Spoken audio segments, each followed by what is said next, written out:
ദൈവത്തിൻ്റെ അതിപരിശുദ്ധമായ നാമം വാഴ്ത്തപ്പെടുമാറാകട്ടെ. സങ്കീർത്തനം 27 അധ്യായം. യഹോവ എൻ്റെ വെളിച്ചവും എൻ്റെ രക്ഷയുമാകുന്നു, ഞാൻ ആരെ ഭയപ്പെടും? യഹോവ എൻ്റെ ജീവൻ്റെ ബലം, ഞാൻ ആരെ പേടിക്കും?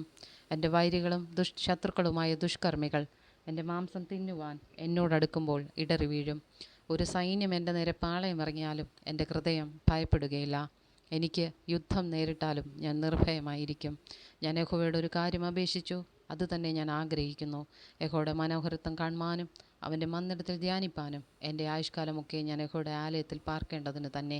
അനർത്ഥ ദിവസത്തിൽ അവൻ തൻ്റെ കൂടാരത്തിൽ എന്നെ ഒളിപ്പിക്കും. തിരുനിവാസത്തിന് മറവിൽ എന്നെ മറയ്ക്കും. പാറമേൽ എന്നെ ഉയർത്തും. ഇപ്പോൾ എൻ്റെ ചുറ്റുമുള്ള ശത്രുക്കളുടെ മേൽ എൻ്റെ തല ഉയരും. ഞാൻ അവൻ്റെ കൂടാരത്തിൽ ജയഘോഷയാഗങ്ങളെ അർപ്പിക്കും. ഞാൻ യഹോവയ്ക്ക് പാടി കീർത്തനം ചെയ്യും. യഹോവയെ ഞാൻ ഉറക്കെ വിളിക്കുമ്പോൾ കേൾക്കണമേ. എന്നോട് കൃപ ചെയ്ത് എനിക്ക് ഉത്തരമരുളണമേ. എൻ്റെ മുഖം അന്വേഷിപ്പീനെന്ന് നിങ്കിൽ നിന്ന് കൽപ്പന വന്നെന്ന് എൻ്റെ ഹൃദയം പറയുന്നു. യഹോവയെ, ഞാൻ നിൻ്റെ മുഖം അന്വേഷിക്കുന്നു. നിൻ്റെ മുഖം എനിക്ക് മറയ്ക്കരുതേ. അടിയനെ കോപത്തോടെ നീക്കിക്കളയരുതേ. നീ എനിക്ക് തുണയായിരിക്കുന്നു. എൻ്റെ രക്ഷയുടെ ദൈവമേ, എന്നെ തള്ളിക്കളയരുതേ, ഉപേക്ഷിക്കുകയും അരുതേ. എൻ്റെ അപ്പനും അമ്മയും എന്നെ ഉപേക്ഷിച്ചിരിക്കുന്നു, എങ്കിലും യഹോവ എന്നെ ചേർത്തുകൊള്ളും. യഹോവേ, നിൻ്റെ വഴി എന്നെ കാണിക്കണമേ.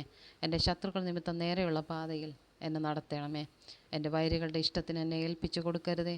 കള്ളസാക്ഷികളും ക്രൂരത്വം നിശ്വസിക്കുന്നവരും എന്നോട് എതിർത്ത് നിൽക്കുന്നു. ഞാൻ ജീവനുള്ളവരുടെ ദേശത്തെ കൂടെ നന്മ കാണുമെന്ന് വിശ്വസിച്ചില്ലെങ്കിൽ കഷ്ടം. യഹോവയെങ്കിൽ പ്രത്യാശ വയ്ക്കുക, ധൈര്യപ്പെട്ടിരിക്കുക. നിൻ്റെ ഹൃദയം ഉറച്ചിരിക്കട്ടെ. അതെ, യഹോവയെങ്കിൽ പ്രത്യാശ വയ്ക്കുക.